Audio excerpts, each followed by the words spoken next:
Awesome. This is going to be a great room. I'm already excited. All right, so let's get started into the heart of what this is all about. You are not creative. You are a technically skilled technician operating a cold mechanical device. I, of course, as you all know, am talking about photographers. And that is exactly what painters told photographers when the camera emerged. Now think about the scene here. You have a stick with some hair on it, and you've got this colorful goop, and you have to take just like sometimes years to get this landscape going. And then someone comes along and it's like, give me a couple minutes, I got this, right? What are you going to respond with? So I see history kind of repeating itself, where we've got this brand new medium, makes a lot of things really interesting, and there's just kind of this tension all of a sudden created with like, well, is it art? Is it technology? Is it art? Is it technology? Or are you a designer, developer? And it feels kind of like, we all feel kind of weird about it. I don't know, at least I do, because I certainly fell victim to this when I was painting and teaching art, and my studio had like the easels and the flowers and like, you know, just imagine the most idyllic little studio, a little nonprofit community center, trying to teach everyone to paint. When I finally quit and decided to pursue my dream job of, you know, getting back into web development and design, all I got were questions like, well, are you going to miss being creative? Because you're going to work with computers now, so how can you give all this amazing creative pursuit up? How can you give up creativity for this like boring engineering stuff that's going to have you be an antisocial person sitting alone in a computer and just like executing commands and typing, like that sounded so terrible. And like right when I would hear those things, I didn't know how to respond in the moment, but I realized like this kept coming up. This like false dichotomy, like this is what those photographers must have felt like, right? When they would hear that from the painters, like you're not a real artist, you're just a technician. You know, and it got into photographers' heads to the point where they're, in the early days, they would just scratch up their negatives or try to like blur it up a little bit to try to mimic painting, to just be like, no, I do have an artistic vision. It's not inconsequential. I have something to say. I have something creative here. I'm working with this new medium. And that's just kind of how I feel with development. There's just this like false dichotomy getting set up, and for some reason this persistent dibs on creativity from the art world has just persisted into everything. You're either creative or you're everyone else. You're either making art or you're everybody else. And that's like really horrible, and it's not true. If you create, you are creative. That's, you know, if you have, as Sir Ken Robinson said, like a creative idea is something like an original idea that has value.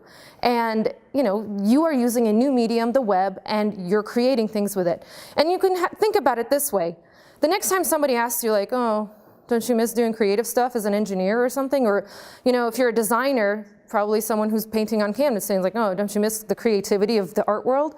You know, you can say like, you are working on an infinite canvas capable of any size and shape that's already glowing every color possible into the eyes of just about everyone on the planet, and you get to decide the kind of experience and feeling and emotion that they're gonna have. How is that not creative? Like, that's just amazing why we have this divide, and I think it gets pretty mean. We get this big fat or. Left brain or right brain, engineer or designer, logical or creative. And that's almost name calling. We took something that was a really simple way to explain something like, well, there's this way of thinking and that way of thinking. Of course, there's divergent thinking where you come up with many different ideas as possible, you brainstorm and you come up with things. And then there's convergent thinking where you're like, all right, let's cull it down because not everything here is feasible. And we took it and we twisted into something where we've now siloed perfectly capable people, perfectly intelligent, amazing people, you know, whether they're able to craft ideas in the abstract or they can make those ideas visual. And we've convinced them, you got to pick one side. You can either be a logical person or a creative person. You can either be a right brain person or a left brain person, and essentially lobotomized a whole lot of creative people or logical people who tend to have strengths in various areas, but it's like, you can cultivate the different ways of thinking. You can cultivate creative ways of thinking just as much as you can cultivate logical ways of thinking and critical thinking and all those different methods. And so, you know, labels are kind of major limits. Don't let them stop you. But that being said, this major pep talk of like, you can do it, comes with a big caveat. Design is really, really hard work. And what I'm setting up here is the stage to say, you know, it's really hard. What designers have to internalize, the tools, the methods, the decisions, all those things, they have to stay in their heads all the time. And boy, does that make it deceptively easy, right? Anyone can pick a color. Just get anybody to pick any color whatsoever. How hard can it be? You've got clients picking colors for you and telling you what's what. You know, like, it's really discouraging when you try to enter something that is absolutely, like, for, I don't even know how many years, so don't quote me on that, however many years has been a discipline, a studied and researched discipline, and all of a sudden, like, well, anybody can do that. That's not hard. That's a soft skill. That's a silly skill. But that, like, it's very hard when the respect has been lost to then also get started. So say, okay, I'm a designer or just starting out, or I'm an engineer, and I'm like, okay, my task is to build something, and I need to pick a color. It's so vulnerable. There is nothing saying, error, pop up. Your colors do not match, and people will make fun of you. There is nothing stopping you, like, this is not going to compile. You should not put red and green together, like, alert. And right now, the mythical dream world of where you can test for color, relationships doesn't exist yet. So soon, very soon. But the point is, there's nothing stopping you from doing a terrible job, putting your heart and soul into it, bringing it to all of your coworkers, and have everybody just completely shut you down, right? How many times has this happened where you try and you fail, and then you're told you are terrible, you don't have what it takes, and you should just let someone else who is clearly a creative unicorn do it. You stay in your little silo of your little corner of the world, and it's just mean. And then again, this siloing away, this kind of behind the curtain of both design and engineering, and this divide that we've created, or that has been created around us, it hurts everybody, because then we get stuff like clients telling you to make it pop. Like, that's a reasonable thing to say to a professional. And they'll say, like, pick a better color, or like, I'll know it when I see it. And so then design becomes this sludge through trying to understand people, what they're saying, and try to gain their respect by convincing everyone that you are actually wielding a full discipline full of principles, guidelines, and patterns.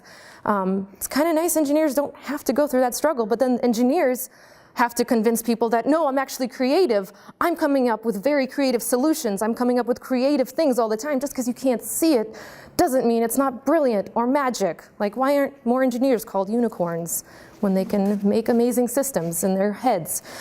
So it makes total sense why people who are brilliant will clam up and just say, no, I'm not creative, or no, I just give it to the designer, and just widen that divide. Because it seems so random. It seems arbitrary and overwhelming. Like, why do these colors match? Why does this color work with this one? And if you're staring at a color picker and you're going like, I have no idea what I'm doing here, this is basically the talk here. I really cannot fit everything that I learned from all the years of teaching design and art. I mean, it takes years. It's not a simple thing. But what I'd really like to do in this small bit of time that we have together is to ask just a cognitive shift to remind you that the medium that you already have, like Sass and then CSS, is going in amazing, amazing directions, to just reveal and like peek under the hood and see that this theory has patterns, so that you can start using color with intent, so that you can always answer the question, why? Why did you pick that color? Not because I like it or it's like it's pretty, but like, there is so much information. And as developers, we know about information. As designers, you know that this is absolutely true, right? Color is not this random, frivolous decoration, and it never has been. Like, I like I'm so happy that if you were at Sarah's talk, you heard her say, like, it is not the sugar you put on top. It has to be something that is part of your process from the beginning. And like, designers know this. And if somebody doesn't respect that, whether a client or a developer or another designer who maybe didn't learn this, it kind of starts to fall apart. And it seems like, well, who cares what color it is? Let's just make it work. And you get into these arguments about stuff. But if you really kind of peel it all back, color is information. And that's where designers and developers and everybody has a whole lot in common and can start collaborating and thinking about it together.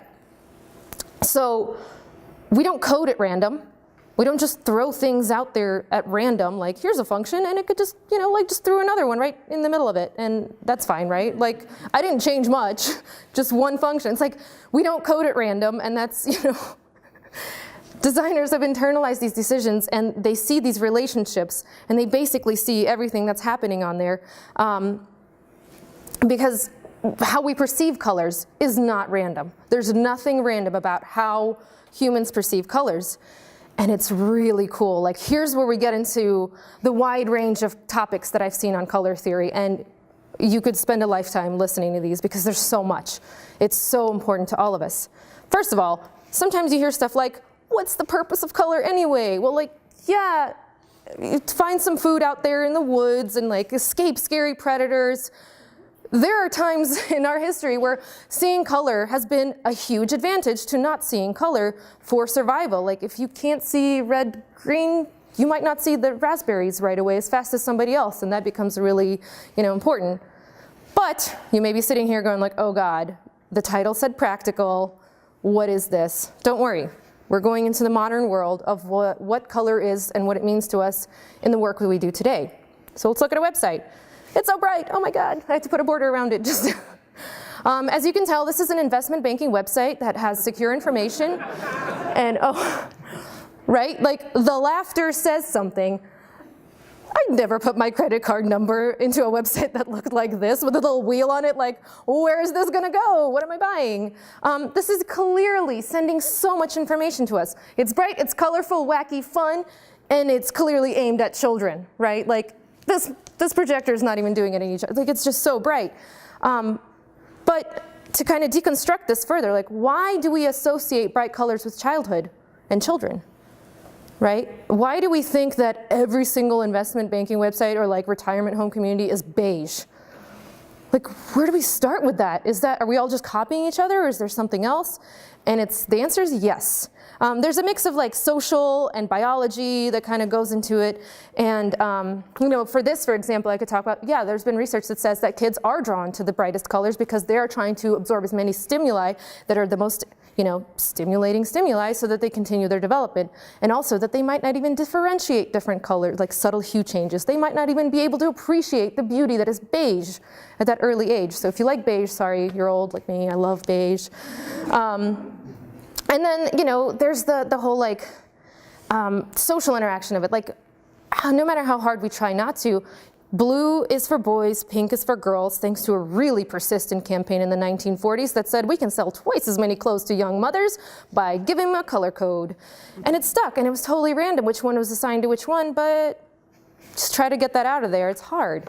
But then there's also like these weird effects colors have on us, like red has been statistically proved, like there's a statistically significant effect between wearing red and like performing well in a contest.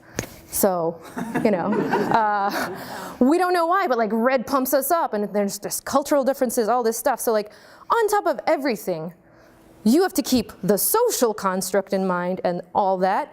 And then the science of it too, because the way we perceive color, it's a sense. You know, it's our little slice of the electromagnetic spectrum. And we also have to understand the legacy system that is our eyeballs and our brains and how we perceive that. And sadly, we have designed amazing computers that can glow and assault us with colors that our eyes are really not ready to handle. So then we have to compensate for the technology and what it's capable of. I mean, you can literally make people throw up with just a few lines of code. And that's a responsibility. Like, it's funny, but it's also like, that's a responsibility. And later, if anybody does get sick at motion, you're gonna have to look away. So remind me to tell you about that. It's coming. So like, you know, let's take a look. Pop quiz, since we're in a classroom.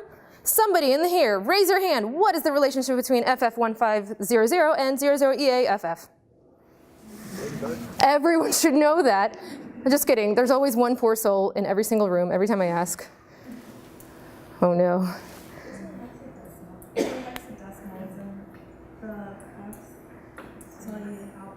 Yeah, what's the relationship between these two specific ones? First of all, can you tell which color it is? Yeah, oh, I'm so sorry. There are many of you. I'm sorry this happened. You're not supposed to read hex and tell what it says, right? That's for computers. Computers are great, right? These are complementary colors, obviously. You just tell at a glance, right? You have to do some extra, yeah. If you have to do that, just like, don't make them think about the wrong things. Like, I love that Sarah said that. I told you I would name drop, sorry. You don't want to be, like, this weird digital divide that's happened between what we've already established in the art world and what's been like, here's how we teach art for fine art, for painting, and how we teach things to, like, I'm a web developer and I need some color resources, what do I have? And there's like apps to help you learn how to learn hex and to read that. And I just feel like we kind of have got away from it, because ultimately I find that the resources that are easily available to me teaching art or learning art, they are so accessible and amazing versus the, like if you just do a Google search online, what's available to you. There just needs to be so much more. It needs to be so much more updated. And I am so happy about the work that so many people are doing in updating it, because my favorite resource for color is a book from the 1940s. And I know how to get past the whole, like, well, first you need to prime your brushes and canvas and ground your, like, that's going to turn a lot of people away, because, like, that's not immediately practical to you when you're trying to keep your head above water and your code base from exploding. And suddenly you have to figure out how to remove all this extra information about canvases and stuff out of your, and it's not even like canvas, it's like a canvas, like an easel. And there's just so much translating to be done, and it's a really fun rabbit hole for anybody who's interested, because there's just such outdated documentation. You've got things like, you've got a color wheel, and that's your documentation. You've got really not semantic naming, like ivory black. Is that black or ivory? I don't know. You have to find out. And then the terrible naming conventions, like there's a major difference between ultramarine blue and phthalocyanide blue. You won't guess which one it is. And it's also really distracting. Once you find out that they've been making, like, at one point, mummy brown was crushed up mummies to be the perfect brown, like, how can you not go to Wikipedia and be like, they just crushed up mummies to make brown, and that was okay and reasonable? Like, that's not gonna help you on your project. So I'm sorry, I'm gonna throw a lot of information at you today, and it's gonna be dense and compact. Unfortunately, the state of the industry, every art lecture comes with a critique. You are already probably feeling really stretched thin. It's probably why you're here on a Saturday trying to catch up and keep up in this crazy world of tech, right? You have to factor in, okay, like tech is moving X fast, and I have like so many things to do that aren't related to my job, and then my job is also having me do things, but they're not helping me learn. So I have to do it somehow on my weekends and spare time, and I have cats that need my attention, I'm really stressed out, and I need to subtract all the years I should have spent coding my youth. Like, oh my God, how's this gonna help? It's just gonna keep you, like, you're probably gonna be feeling a little like you're in this crisis of there's not enough time, I'm never gonna catch up. How's this gonna be useful for me? Like, if I'm an engineer, how can I do color theory? Or if I'm a designer, how will this code about color help me? Well, that's not a problem, because this is where I'd like you to kind of be. Educational researchers for a long time, for the last 100 years of research, have been talking about this, like, you have to find your appropriate challenges. You might be at panic, you might be at boredom, just the flow, which is Csikszentmihalyi's flow, which I know Sarah talked about as well. That's where you kind of feel like learning is happening, or it's like, you could also talk about your zone of proximal development if you're talking about Vygotsky. There's just a bunch of different theories for the same thing that says, like, find the appropriate level of where you are and see what of this sticks, and then start there. If you're feeling panic, simplify. If you're feeling bored, find a challenge. So before we get into this amazing color theory Just feel like this is going to be building on a lot of different kinds of prior knowledge that you may or may not have. Or it could leave you entirely bored, so to choose your own adventure, essentially.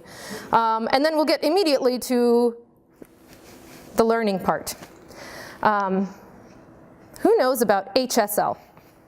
We've got hex already covered, right?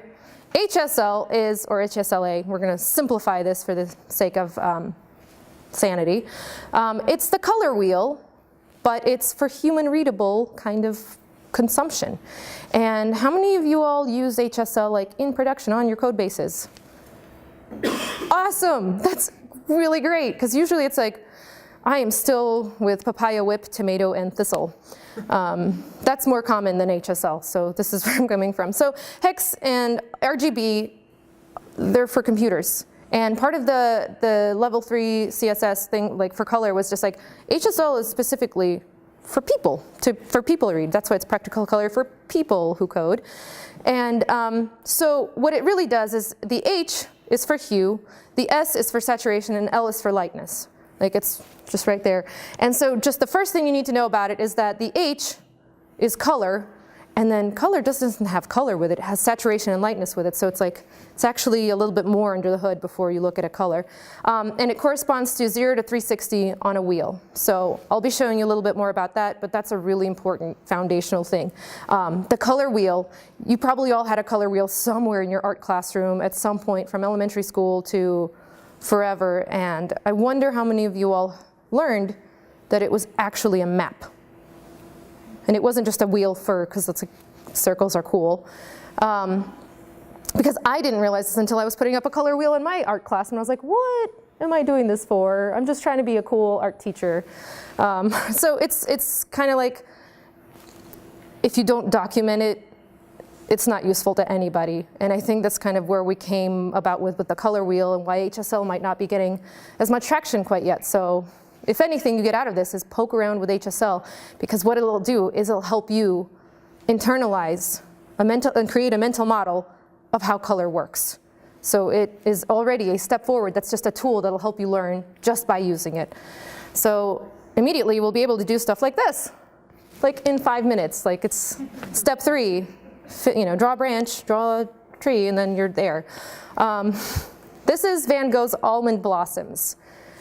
Who's seen this before, actually? If you haven't, it is gorgeous. Van Gogh is just like really fun. So just keep this in mind for later. This is just a teaser slide for later. All right, enough talking, demo time. Let's go to the internet. Oh, and if anybody wants to look along, I broke everything layout-wise when I was updating it yesterday. But it's at GitHub, and I'll just leave it up a little bit up here so you can see what it is. So this is practical color theory for people who code. The reason I'm talking for so long up here is to basically encourage you to check it out later, because all of this is online. I do not want to be up here reading documentation to you that you can probably absorb by yourself in a fraction of the time. But this is the idea that you can create a complementary color scheme. Like, what am I even looking at? Well, this whole website is me modeling the decisions that I would make in creating just one version of one kind of color scheme and one only. Just kidding, a couple. So there's the, what is this and why should I listen to you, and some prerequisites that are like, if this is just kind of flying over your head or doesn't feel good, I get you through there. But let's do it. Let's build a complementary color scheme. Great. What is a complementary color scheme? Well, colors come in a wheel because they have relationships to each other. And a complementary color scheme, it just means two colors 180 degrees around from each other on the color wheel. And if you remember that little electromagnetic spectrum chart, they cancel each other out, right? They're just like opposites. You've got colors opposite each other on the color wheel. That's just about enough to know to keep on going. So this is where we usually start and drop off if you are not a designer. Pick a color, any color. This would be totally simple, right? So check it out. We picked a color using HSL. So we're like, HSL, go to like either 0 or 360 right here. And saturation 50 and lightness or saturation 100, lightness 50, I'm sorry. And that's the reddest red you can pick. That's like right there. If you just select the reddest red, and we're good to go, right? This little block, you may be wondering, is what your entire website looks like if you set absolutely everything to that one color. Not very usable. So then we're going to generate, we're not going to even have to do any thinking. There's already a function to generate a complementary color. You just say, hey, complement that color, and check it out. Brilliant. We have a website. You can see where there's hello world, there's a little menu, some footer stuff, and we can say job well done, and then someone's going to say like, that looks terrible, never do this again. So we have to keep going, right? Just keep on moving forward here. So then here's one place where I kind of get back from the usual things. Usually you start going with like lighten and darken. But this is where, what are we talking about when we're using these functions for color functions, right? I'm sure everybody's used, like, at least in Sass, like darken, lighten, like when you do a hover state or something and it's like, all right, mixing colors. But what are you doing when you use the desaturate function? You have a tube of red paint, and I say desaturate that. You add the complement. I heard it from that side of the room, yes. Yeah, you add the complement. It's like, well, why? What does that do? Why would I add, like, wouldn't I just add black or white? Yeah, you add the complement, and that's why it's a color wheel and not a color line, is because then you start to understand you mix equal parts complementary colors, you get gray. Now, if you've ever sassed at someone about cool grays and warm grays and been like, what is even that? That's when you kind of don't mix them in perfect, exact, equal parts. So if you're mixing red and blue, for example, which is in this color space, red and cyan, which in, you know, don't get me started on color spaces because that makes you think like, well, I don't know enough. I'm going for like really simple painting metaphors here. If you mix those two complementary colors in equal parts, you're going to get a gray. And if you mix more of one or the other, you're going to get either a cooler gray or a warmer gray, you know, and you'll see that in just a bit. And then you create some neutrals. So we have this like really bright thing. We mix some colors together. We mix a little bit of one color into the other. And if we don't mix a lot, it just creates a relationship between two colors. It's basically like when you simulate lighting conditions. That's a one way of kind of simplifying it. Have you ever seen a terrible photo where somebody like clearly photoshopped themselves into it? And you're like, I can immediately tell this is fake, and it stands out because they don't have the same lighting conditions, right? You'll have like people outside, and then somebody takes a picture from their bedroom who wasn't invited, and then they're like, I was there too. And it's like, it doesn't work because your eyes are really good at telling like, this was not happening in the same environment as this. The lighting conditions of this are not the same as here. And that's another reason, like color decisions that are made like at random, like a color can just stand out really wrong because your brain's like, this doesn't look like this belongs in the same reality. Oh no.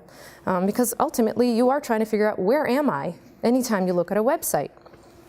And color and understanding light is just one of the many ways that we're trying to assess our environment, be like, what is this and what am I looking at? So essentially mixing colors is establishing a relationship between them immediately, right? It's saying these two are subject to the same kind of environmental conditions, so please move along, nothing to look at here, keep reading our content. And so once you kind of establish this relationship, you can say like, all right, well, let's keep going, let's create some neutrals. And suddenly it's like, why did you make all these ugly colors? I want it all to pop, please. Well, notice how nothing is popping here? Because there are no neutrals. Our eyes are seriously the biggest legacy system you ever have to work with. They kind of flip out, there's optical illusions created if you put too many colors close together. Like if you put two complementary colors right next to each other, you start to get motion and jiggle. If you create like two colors in like in a gradient next to each other, you start to see like lightness and darkness, and like you don't even perceive colors accurately. You perceive colors in a context of the colors they're around, so you can't even trust that one color here will be the same as this color here. Like you'll look at one page and think you're seeing different colors even though it's actually just like the same color. So our eyes love to just like change stuff. That's why we have blind spots and all sorts of stuff. Like, your eyes love to look at things and be confused. And we have to create the environment on the websites where it's like, no, actually, here's what you're looking at. Chill out, there's nothing crazy happening here. Focus on this one bright thing, because that's all you can handle. And a rule of thumb in painting, for example, is like 1/3 of your viewport or your canvas should be some neutral color, because your eyes otherwise cannot handle it. Like, you know, if you look out at nature, nothing is that saturated out there. It's kind of these cool neutral colors, and then we get to the web and we go kind of nuts with like brightest red, brightest blue, brightest green, and it kind of makes our eyes hurt so much that we're like, no, click, no, I don't want to look at this website. So neutral colors are actually at the heart. They're the foundation of actually having colors pop. So when you want people to be like, hey, you want to make it pop? And you're like, no problem, I'll make everything else not pop if you want that one thing to pop. And so we create some neutrals, and there's a little layout updated, you know, suddenly it's, promise this is a blue, slight blue, this projector's not quite there. Then you just apply those, just like maybe only have one bright, I'm gonna skip past that today, one bright color, and then you get some more contrast in there with a white and black, just lighten and darken, and essentially you end up with every layout ever. And here it is, like you've got the button, immediately like, oh yeah, I gotta click on that. You've got bright colors that command your attention. And this seems, again, a little random and arbitrary until you learn we perceive blue colors to recede, and we perceive warmer colors like reds and oranges to be at the forefront. And at high intensities, oranges and reds essentially are the brightest and most noticeable colors. That's why every button's orange and every website is blue. It's just because we kind of already expect that in our environment, you know, the blue sky and the bright orange thing in front of us. We're still kind of simulating what we're expecting to see in nature. So it's not unpredictable and random. It's just like how we perceive colors is, we're still trying to make sense of where we are, even if we're online. So let's take a look at contrast, since I brought that up. Just turned off all the colors. So I've just turned off the H and said that's useless, but this the lightness is still very important. I mean, the colors have, I'm going to simplify it a little bit, but like there's more to color than just the color. So check out how that pops immediately, first of all. Make everything else not pop. But check out what responsibility we have. Remember that red block? Cool. But remember how we could already see hello world? Or here? You know, it's not until we get into the neutrals that have highlights and shadows that we actually create shape. That's another responsibility, and understanding that there's more to color than just red, green, blue, like the hue, that it's actually really about creating a sense of shape by highlights, midtones, and shadows, and the contrast between a light surface and a dark surface, that, you know, you understand, like, actually color has a great degree of consequence for your users. If you can't see, if you're colorblind or color deficient, you're basically gonna see something like this if you don't consider those things, and that's a responsibility that we all have. So let's get back to colorful. We have a really important, I think, mandate, because the way that people experience where they are and the feelings that they feel where they are, they're really tied to something like color, because that's something we feel very personally. And again, I'm going to get it back to color. See how this kind of doesn't look like anything? Let's get it back to, come on, internet. Maybe we're going to stay in grayscale for a little bit. No, there it is, okay. So these are the color decisions. This is back to, like, you start with these, you can start with one color, and you can basically create the rest of the colors you want afterwards. It's all in a bunch of functions that show you, like, how you consider, like, okay, if it's orange, what's the complement? And then mix those a little bit. One from this color, one from that color. Then you've got a more neutral palette to choose from. And then start creating contrast. And then you have a more awesome palette to work with, and then you can throw in the most saturated, full, crazy, like, pop-in colors, because you've got a nice kind of foundation of neutral colors to kind of pop them up and make everything look pretty good. And the reason I'm telling you this is, like, I think, like, developers know, like, if you stick to some pretty good guiding principles and patterns, you're going to be okay. Like you got a lot more wiggle room in the kind of code you can write. And this is the same thing with the design. I mean, there's just so many principles here. This isn't art where it's like I can do whatever I want. I know the rules and I'm breaking them. This is design where I am serving the user and I need to stick to principles that we know are going to serve the user, how they perceive things, how they're able to interact with them. And so here we go. This is us sticking to some principles, and this is Van Gogh's Almond Blossoms, which is, I could full screen it in a bit, but I kind of wanted it to be giant. And this is just me switching around colors here. Oh, it's already on orange. Maybe a little bit of green. Just about all of those will work because there's some guiding principles we work with. So it's like, it doesn't even matter what color you choose. If you stick to highlights, midtones, and shadows, color schemes like complementary or analogous or split complementary, and you wiggle around with the percentages of how much you mix into whatever color. And so this is the worst thing I've ever created is this button. Please don't do this in production. Party mode. Oh, just hold on. If you have problems with color changes, look away and transformations. Full screen. Oh yeah, turn it on again. And then full screen, which will not do anything, apparently. I'm just gonna leave this up. So this is the idea of just like, it can be any color and it can be any combinations of colors, but what I'm sticking to is at least a third of my canvas is a neutral color. I've got really nice clean outlines that separate colors from each other so that your eyes are never going like, what am I looking at? What's the separation between these two? Which is like why we have drop shadows or box shadows or outlines on things. And you have things like, you know, the highlights coming closer, the shadows are a little bit receded. You've got things like, you know, this still also works in black and white because I've considered like the contrast between all of them. And I think the coolest thing about this thing is it's all markup and styles. This is like code. 100% of this is just code. It's vectors and that are exported as just a bunch of math, and then you're saying here's a bunch of functions that'll tell you what color it's going to be and when. So really, how different is the design and development kind of camp here?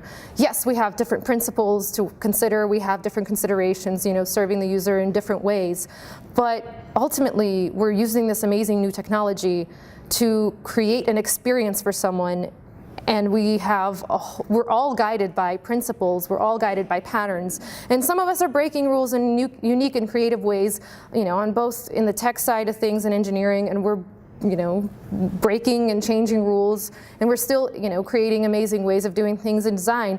But it's not this like separated off thing where if you're an engineer, you can't dabble in this if you're curious. And if you're a designer, you can't just like open up a text editor and see if you can try to play around with this. If there's curiosity, it shouldn't be met with, ooh, it's too late, sorry. Because I feel like we get that all the time. I switched careers into tech and it was like, sorry, you didn't start coding at 5 as a profession and you weren't taking clients by 7, so you're like next lifetime, I'm sorry. Or if, you know, you have this pressure as a beginner, for example, to pick a path and stick with it. And like, you know how many amazing journeys in tech started with like, I read chapter 1 and did tutorial number 1 and I was hooked.